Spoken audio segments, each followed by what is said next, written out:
Hello everyone, welcome to education first official.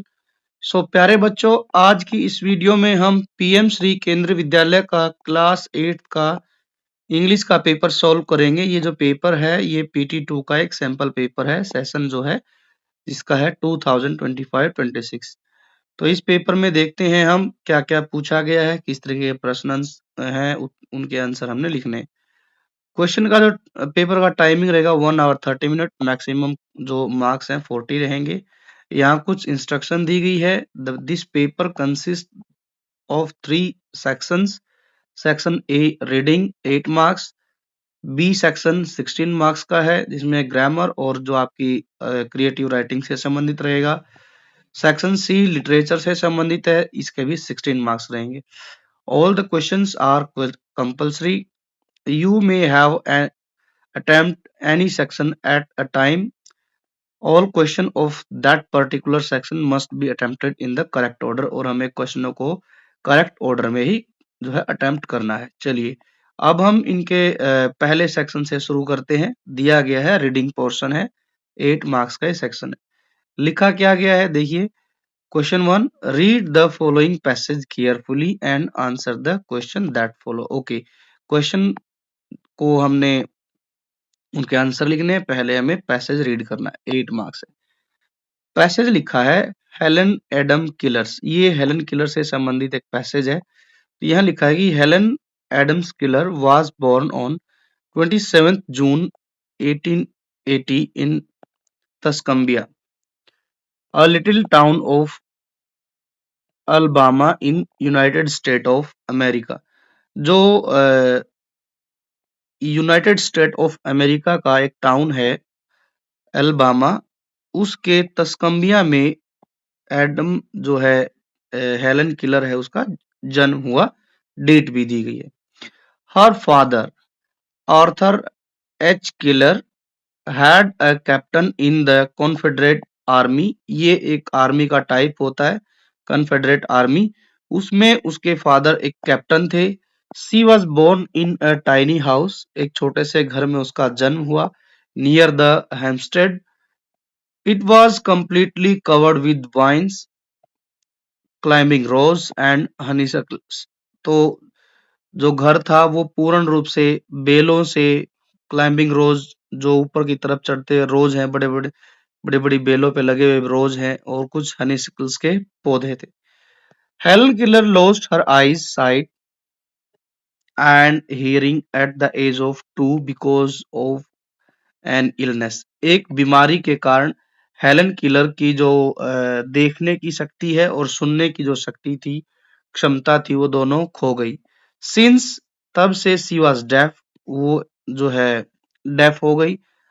And she also lost the ability to speak, और साथ ही उसकी जो है बोलने की जो पावर थी वो भी खो गई। For we learn by imitating what we hear। At first, it seemed impossible that she would ever understand। At first, एक बार तो हमें लगेगा कि मानो कि उसके लिए इम्पॉसिबल ही हो गया है कि वह कुछ समझ सके अदर्स, दूसरों की बातें, एंड और बी अंडरस्टैंड बाय देम, और सुन मतलब दूसरों की बातों को सुनना समझना उसके लिए क्या हो गया, मुश्किल हो गया। ऐसा लगता था कि जो है वो कभी सुन ही नहीं पाएगी। Hers was thus a very lonely world। अब उसको अपने आप में इस दुनिया में खुद को अकेला लगने लग गया।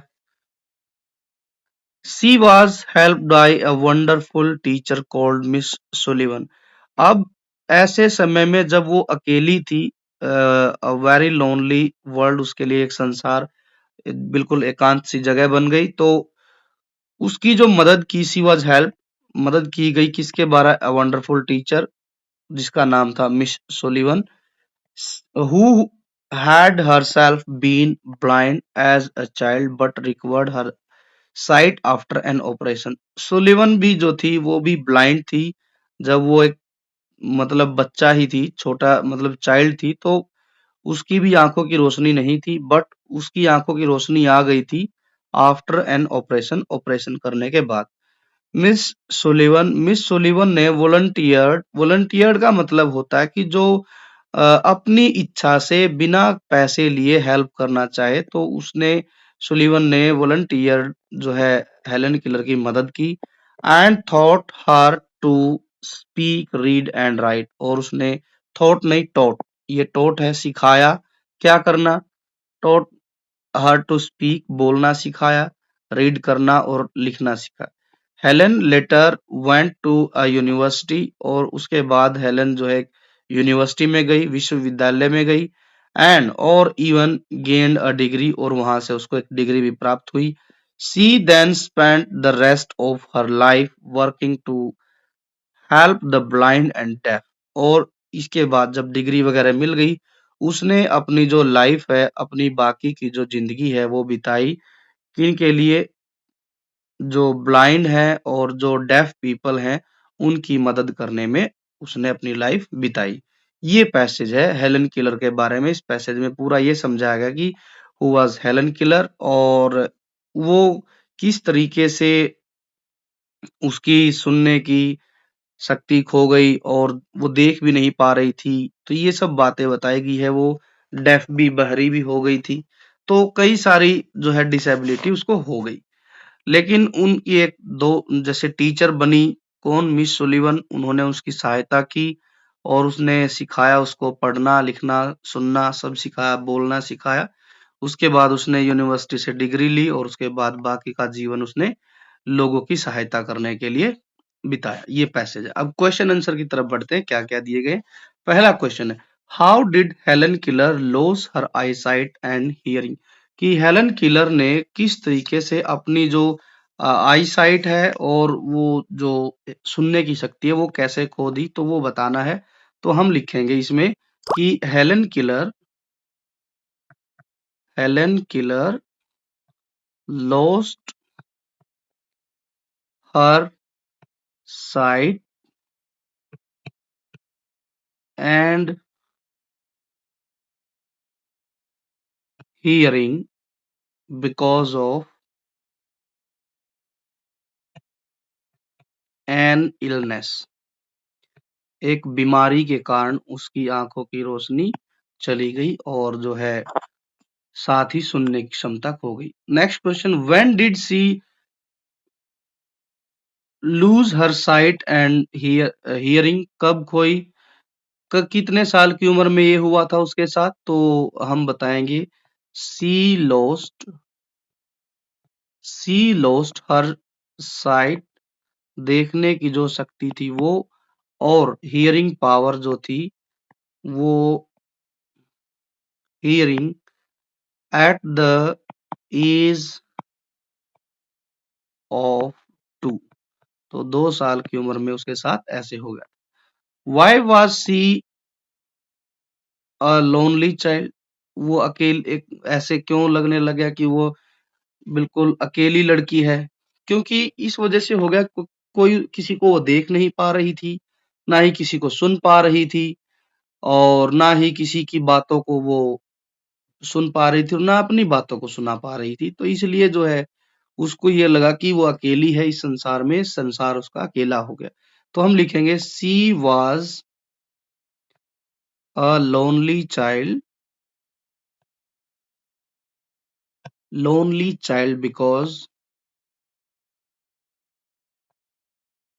Because she could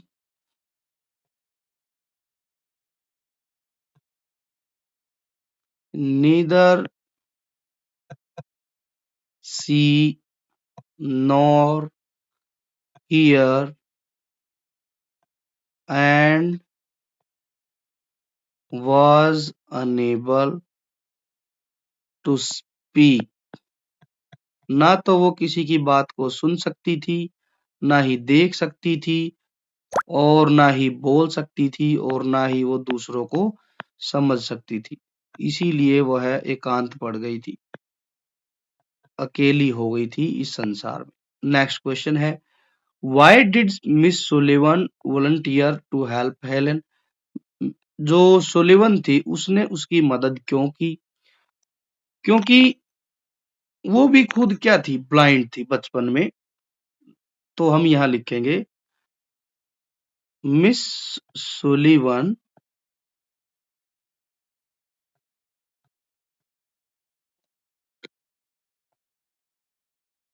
miss Sullivan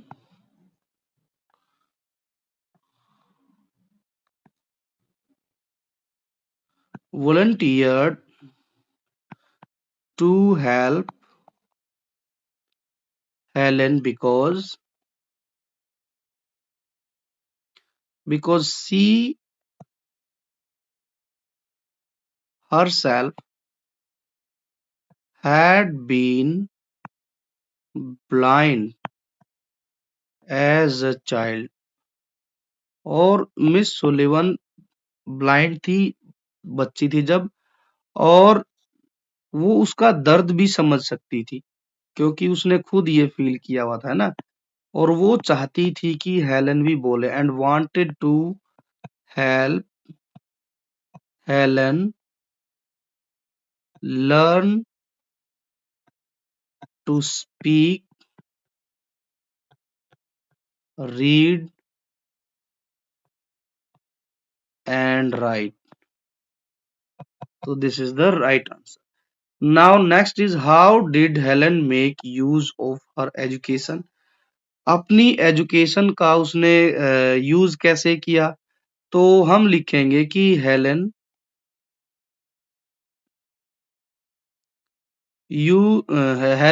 used her education.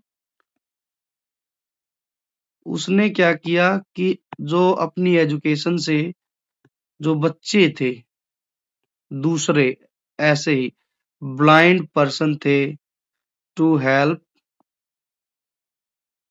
Blind and the deaf throughout her life. तो अपनी जिंदगी में उसने बाकी का जो जीवन था कॉलेज के बाद, यूनिवर्सिटी के बाद, तो उसने ऐसे ही लोगों की मदद करना चाहिए जो ब्लाइंड थे और डेफ थे। इस तरीके से उसने अपनी पूरी लाइफ बिताई। What seemed impossible. तो इम्पॉसिबल क्या था, तो वो बताना है कि यहाँ लिखेंगे कि इट सीम्ड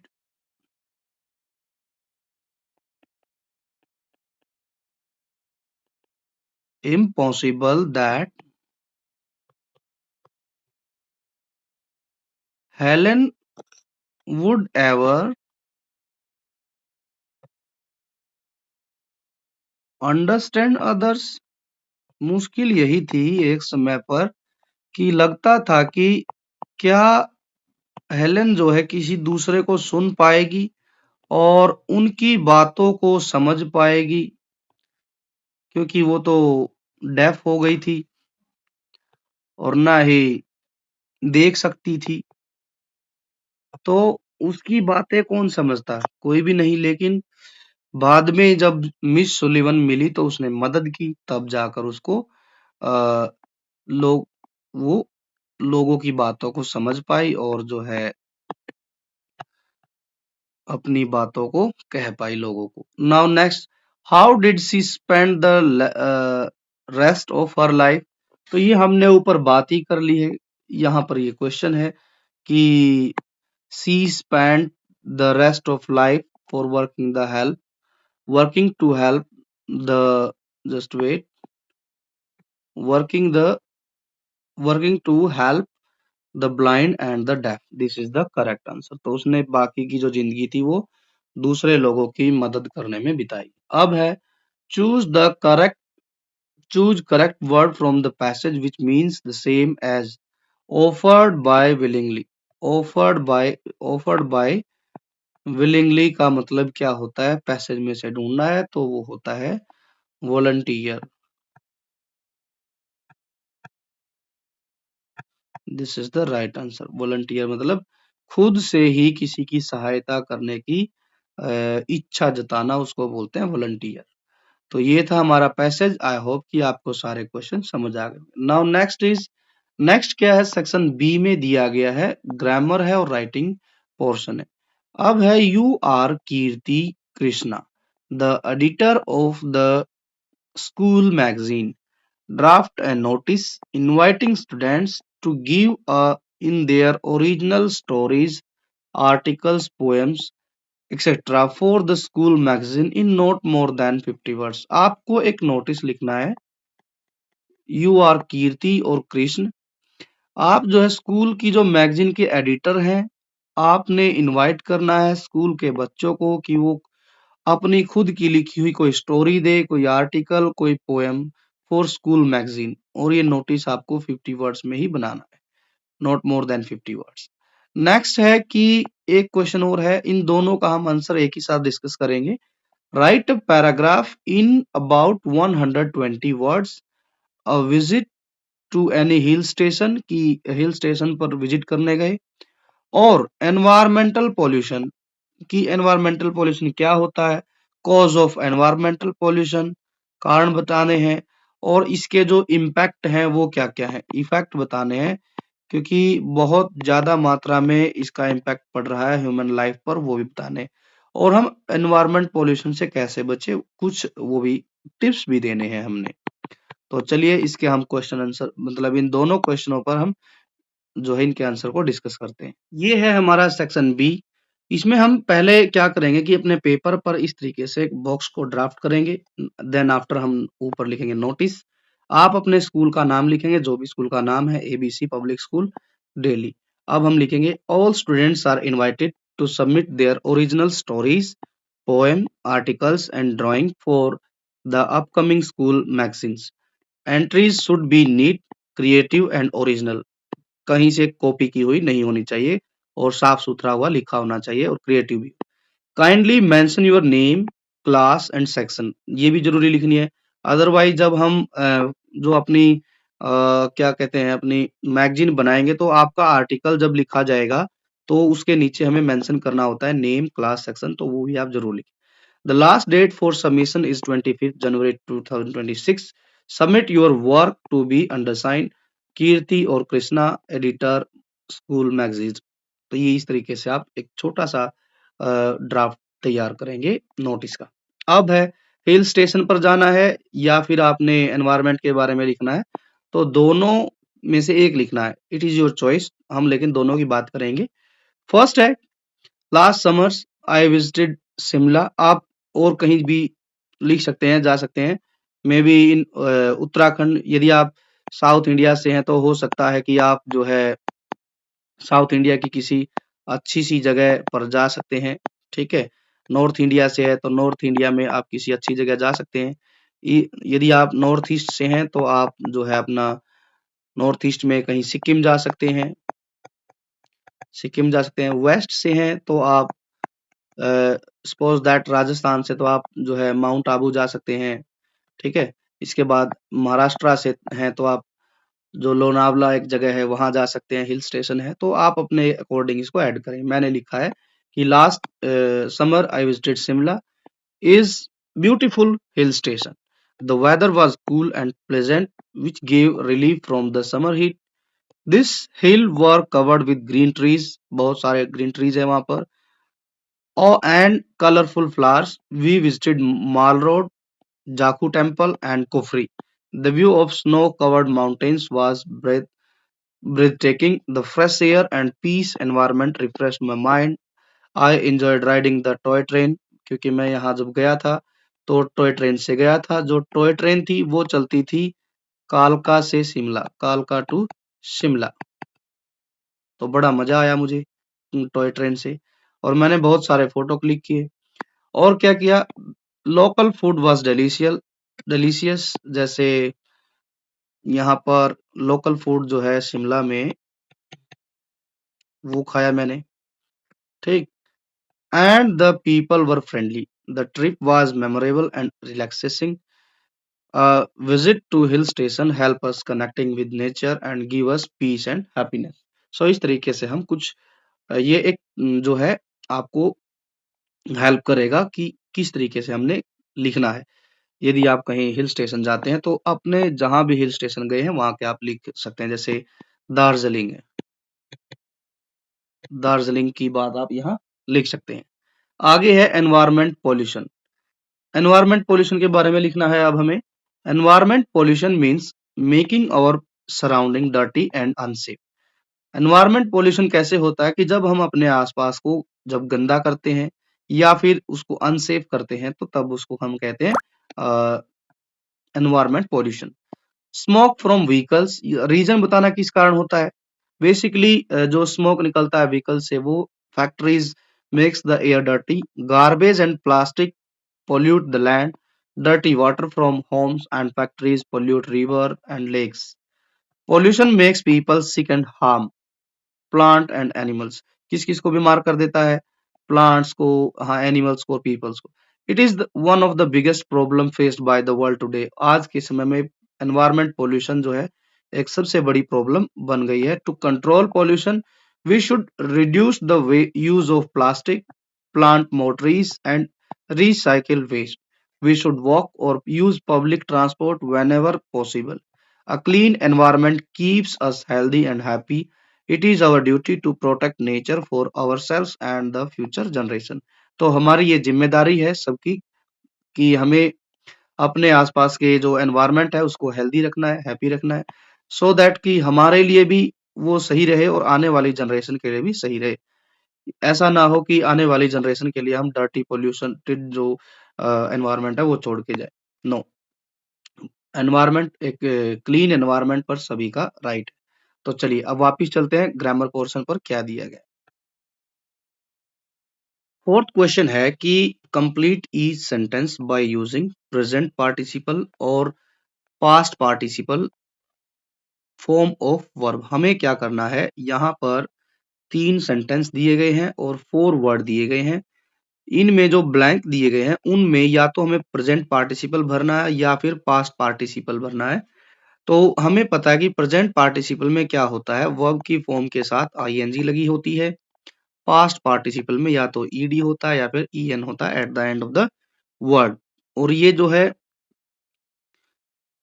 प्रेजेंट पार्टिसिपल में हम जो हेल्पिंग वर्ब होती है वो इज, एम, आर, वाज, वर होती है। इसमें या तो हैज या फिर हैव या फिर हैड या फिर इज और वाज। तो ये है। चलिए अब हम देखते हैं वर्ड क्या क्या है। Amaze, stand, curve, scattered.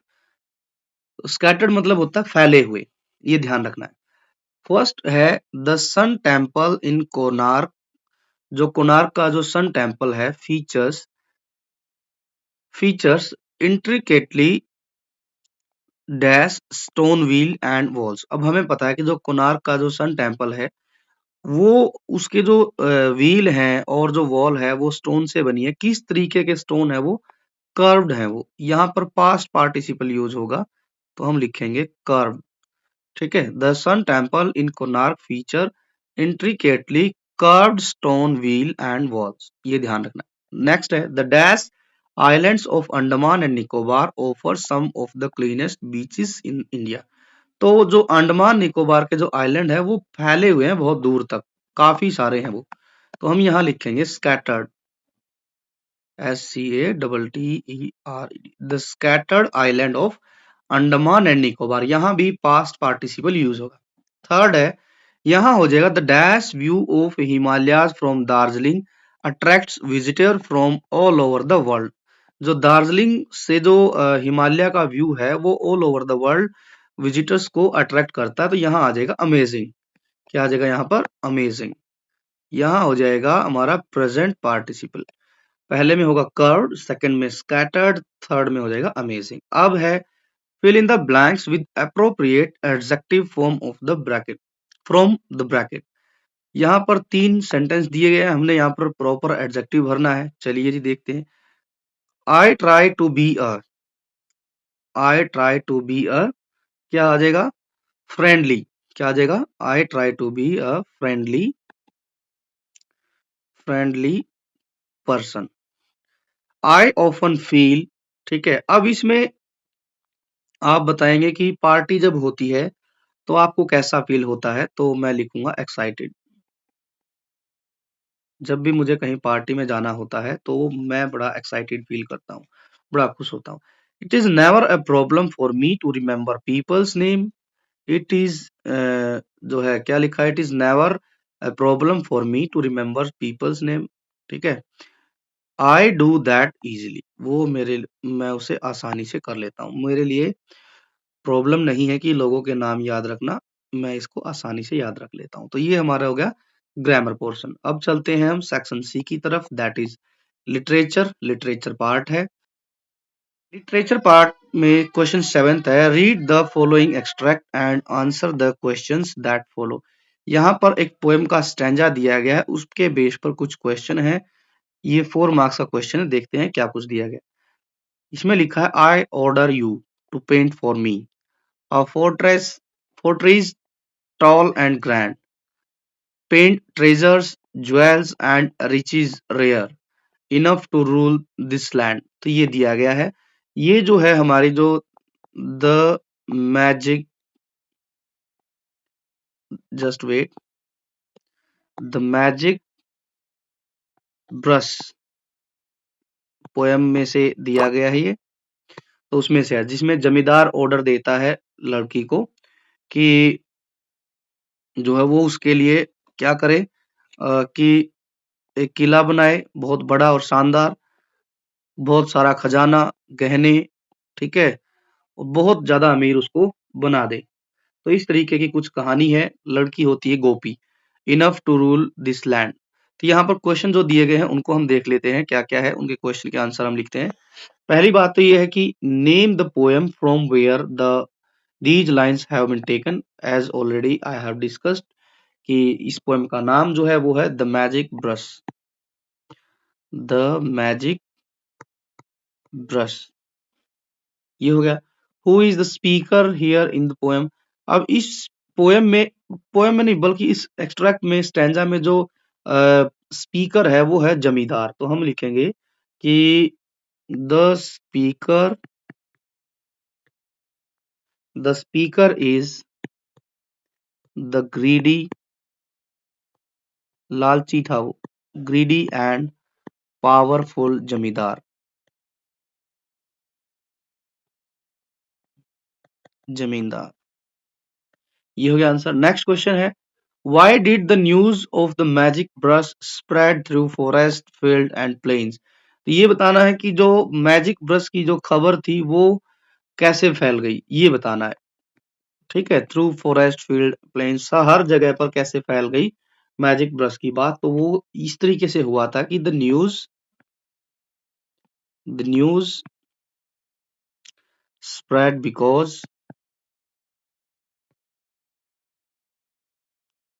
because the magic brush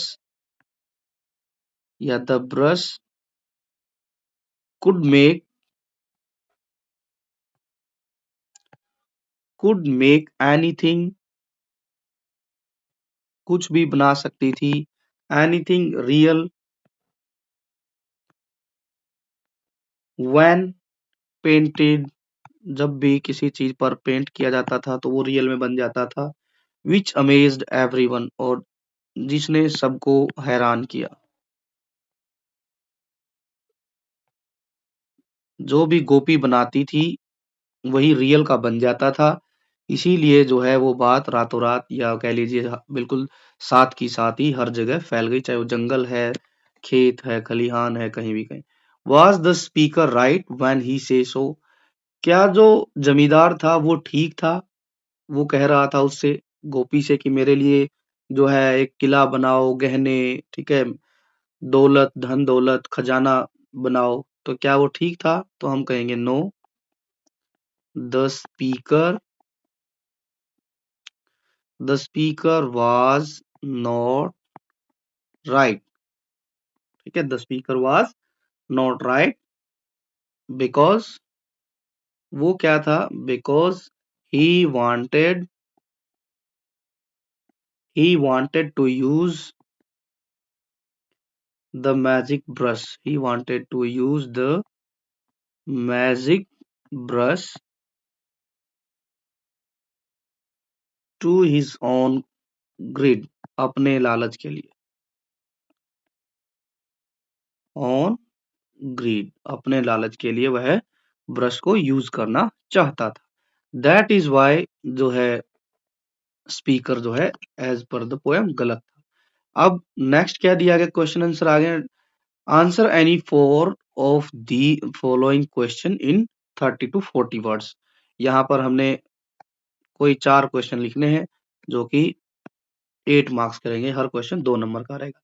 question है, why does the poet refer to things painted by Gopi's paint brush as magic gain. इनके आंसर ना हम यहाँ लिखेंगे, थोड़ा सा जगह बना लेते हैं ताकि हमें क्वेश्चन समझने में, सॉरी आंसर समझने में आसानी हो। जस्ट वेट, ये जगह खाली कर लेते हैं। तो यहाँ लिखा है कि जो पोएट है उसने रेफर क्यों किया गोपी की जो बनाई हुई चीजें थी उनको मैजिक गेन। ठीक है, चलिए एक एक करके हम इनका आंसर लिखते हैं। फर्स्ट का आंसर हम लिखेंगे, द पोएट रेफर्स, आंसर से ही शुरू करेंगे, क्वेश्चन से ही शुरू करेंगे। पहले का answer, the poet refers refers to things painted by Gopi's paint brush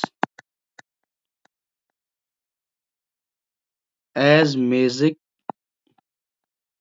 as magic gain because they became real. जैसे ही वो बनाती थी कोई भी चीज तो वो रियल की बन जाती थी। Useful items that benefit the villagers, और जो बनाई गई चीजें थी उनसे गांव वाले फायदे में थे, फायदा उठा पा रहे थे, इसीलिए उसको मैजिक गेन कहा। सेकंड क्वेश्चन क्या लिखा है, सेकंड क्वेश्चन है, what can be interfere about Gopi's character based on her refusal to follow the zamindar order. कि जब गोपी ने जमींदार के ऑर्डर को फॉलो करने से मना कर दिया तो हम इसके बारे में क्या इंटरफेयर कर सकते हैं, क्या बता सकते हैं गोपी की क्वालिटी। तो हम कह सकते हैं कि गोपी रिफ्यूज की तो इट शोज दैट, हम यहाँ लिखेंगे कि it shows, just wait, it shows that, यह दर्शाता है क्या कि सी वॉज ब्रेव, वह डरी नहीं, ठीक है, जमींदार से, तो सी वॉज ब्रेव, ठीक है, self respecting and morally strong.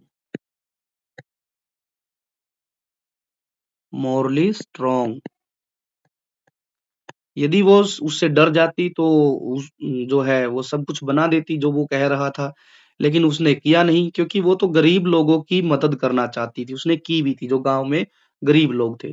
C did not she did not she did not spot greedy sorry greed and injustice. वो जो है लालच को और अन्याय को क्या नाम लेते हैं, सपोर्ट नहीं करती थी। तो this is the right answer. अब आगे बढ़ते हैं, क्वेश्चन 3 क्या कहता है उसको भी देख लेते हैं।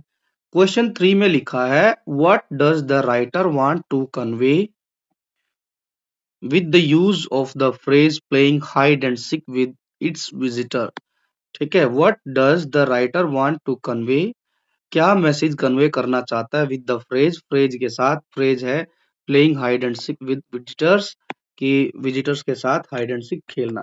तो इसमें क्या था कि the visitor wants to express the surprising and magical quality of the sea disappearing and reappearing at Chandipur beach just like a game of hide and seek. ये हमने इसमें लिखना है। थर्ड लिखते हैं यहाँ पर, तो हम लिखेंगे कि द राइटर राइटर ने जो चांदीपुर बीच है उसके बारे में बताया है कि वो कभी तो गायब हो जाती थी और जो है कभी दिखाई देती। The writer wants to express the surprising and magical quality of the sea disappearing or reappearing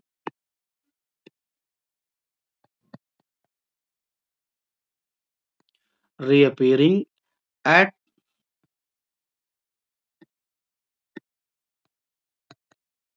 Chandipur beach,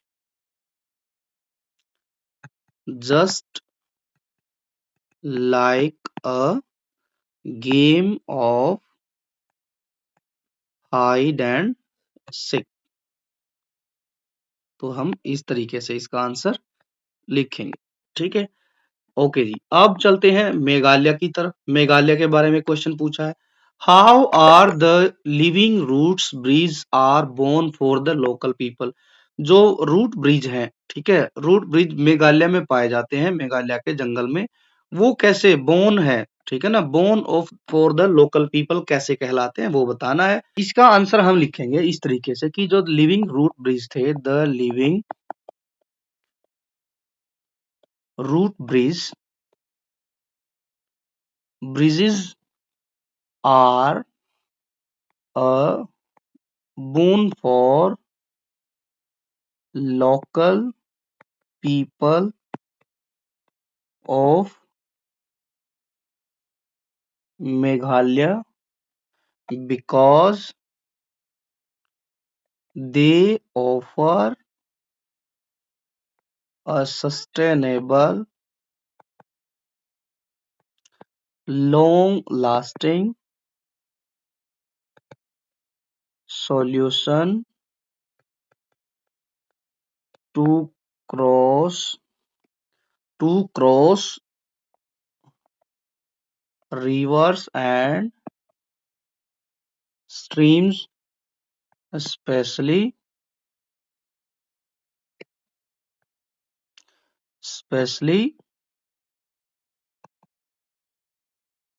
during during monsoon। फिर हम इसके आगे एक और लाइन ऐड कर सकते हैं। क्या ऐड कर सकते हैं कि are they are made naturally. जो रूट ब्रिज हैं वो नेचुरली बने हुए हैं। किससे बनाए गए हैं?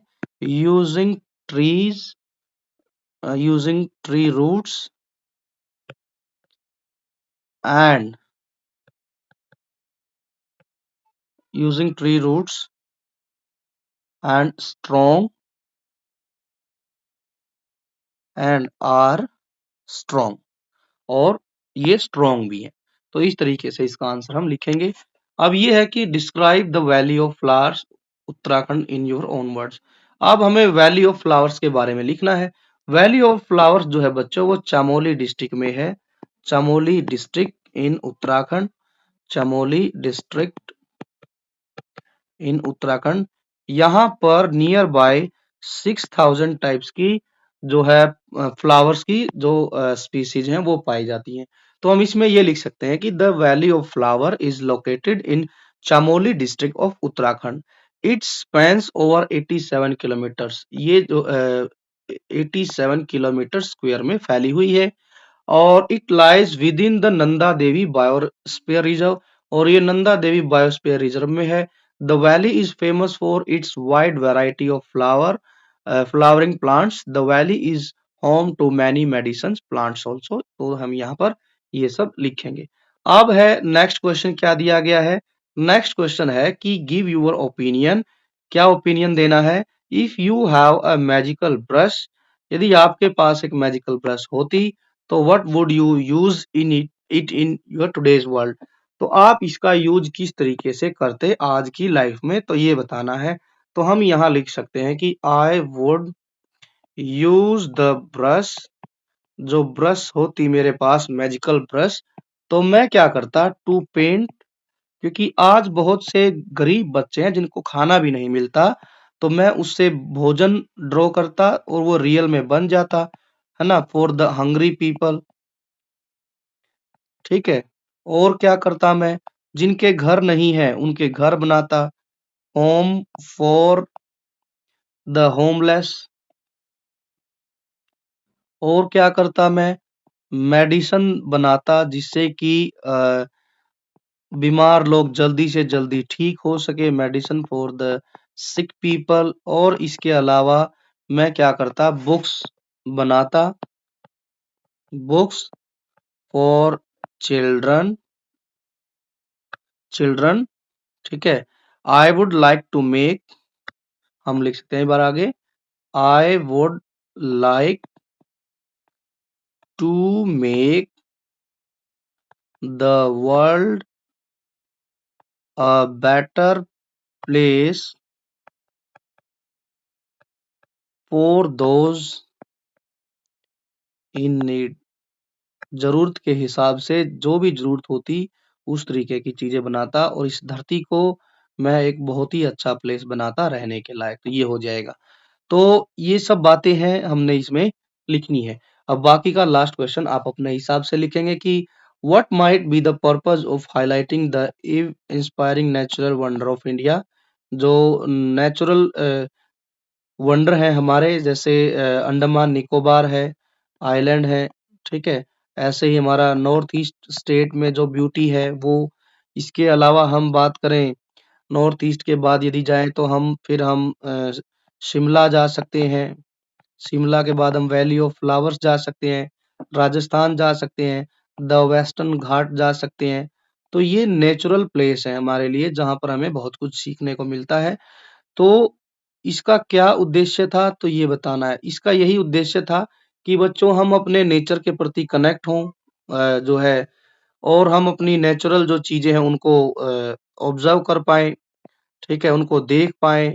साथ ही साथ हम इनको बचाने का प्रयास करें, क्योंकि हमारे देश में आज भी बहुत ही नेचुरल प्लेस हैं जो कि अपने आप में एक जो है रहस्य बने हुए हैं, मिस्ट्री है। तो उनको जाने लोग हमारे देश के, और उनके बारे में ज़्यादा से ज़्यादा नॉलेज गेन करें, प्राप्त करें चीज़ों को। तो यही मेन पर्पज़ था, तो आप इसमें अपने हिसाब से आप लिख सकते हैं। सो बच्चों, ये था क्लास 8 का पेपर। आई होप कि आप सभी को पसंद आया होगा। वीडियो यदि अच्छी लगी है तो वीडियो को आप जरूर लाइक कीजिए। Like the video and share with your friends as much as possible, और press the bell icon so that you will get the notification of upcoming video. Thanks for watching. Take care.